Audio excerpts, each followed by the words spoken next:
August 6, 1928, in Pittsburgh, Pennsylvania. In the 1960s, he became one of the most well-known pop artists in the pop art movement. It all started when Andy took free art classes at the Holmes Elementary School. He first became famous when he created the Campbell Soup Cans painting, where this brought many eyes, not only him, but the pop culture world, which he would give him a spotlight for the very first time. Andy described pop art as a popular, transit, expandable, low-cost, mass-produced, and glamorous. Andy would produce pop art paintings about readily found, mass-produced, and advertised products, which would end up in him becoming very famous. One fun fact, Andy's most expensive piece sold in 2008 for $100 million. That painting was 8 Elvises. Not only did his paint, but he painted, sculpted, filmmaked, drew, and wrote. Andy's favorite medium was silk screening and print.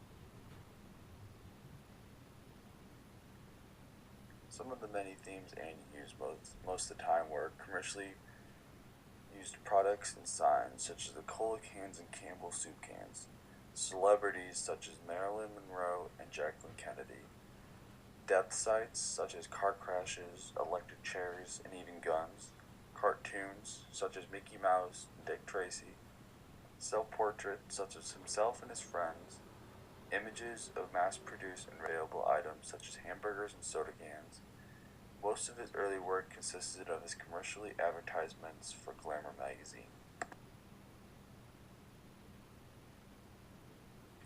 This first image is called Campbell's Soup Cans, made in 1962. In the early summer of 1962, Andy was creating comic strips when he saw Leo Castellella's gallery. When he was there, he had been asked by a friend what would be a good idea to paint. After thinking, he had gone out and bought something that everybody would know of, Campbell's soup. From here on, he had been painting very precisely to make it so that the original was almost a duplicate. This way, he could make it very easy for reproduction. From an offering at an LA gallery, he had made over 32 varieties of these soup cans and made a whole gallery for a future expedition. This second image is called Guns, which was made in 1982. In the year of 1982, Andy wanted to remind people of the violent society that we live in. He was shot in his earlier years and almost killed by that, so he wanted to make a painting that reminded him of it.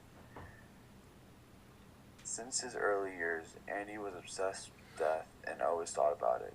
Worries had struck him after his almost paralyzing incident, and he wanted to present a greater degree to demonstrate his work with personal experience. To do this, he took many different prints and identical photos and sewed them together on the same grid.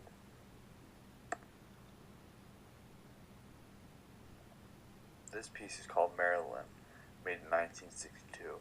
This piece was made after the death of Marilyn Monroe in 1962. This picture was Andy's experiment with different mediums by silkscreening the actress and multiplying it many times with bright colors. By doing so, he would fascinate society and show that he could do more.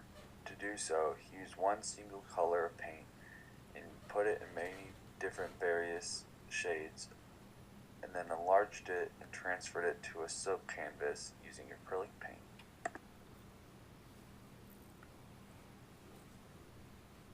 This piece is called The Last Supper, which was made in 1986.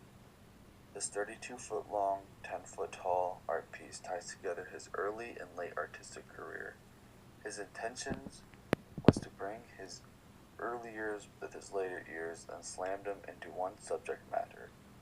In this piece from his earlier years, he would bring advertising in, and from his later years, he would bring in religion. This piece is a part of his last series.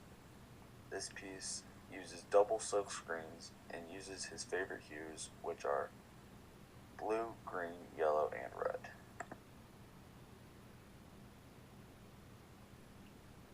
I believe believe this image, The Last Supper, best represents his work.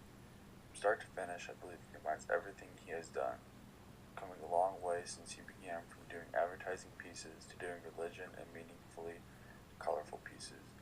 Using his favorite hues, I believe he really shows what he is capable of doing after making it such a large piece and using everything he has to make it the most ultimate piece.